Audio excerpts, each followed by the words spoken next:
ऐश्वर्या घरात आल्यावर दुसरं काय होणार आहे?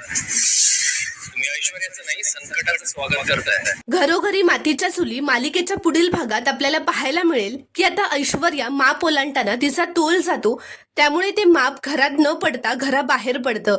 तर ऐश्वर्या घाबरते व जानकीला विचारते की अपशकुन झाला का जानकी, काही वाईट नाही ना घडणार? तर सौमित्र धावतच खाली येतो.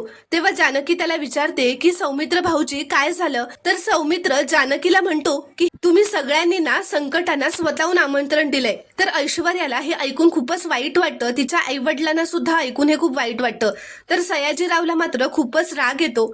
ते असं म्हणतात, माझ्या मुलीला अपशकुनी ठरवलं तुम्ही लोकांनी, तिचा एवढा अपमान केला, आता आम्ही इथे अजिबात थांबणार नाही, मी माझ्या मुलीला घेऊन जातोय माझ्या घरी, असं म्हणत सयाजीराव आता ऐश्वर्याला तिथून घेऊन जात असतात. तर जानकीला मात्र धक्का बसतो, कारण जानकीनेच खूप प्रयत्न करून ऐश्वर्याला पुन्हा पुन्हा आपल्या घरी आणलेलं असतं. तर मित्रांनो, व्हिडिओ आवडल्यास एक लाईक नक्की करा आणि चॅनलला प्लीज सबस्क्राईब करा.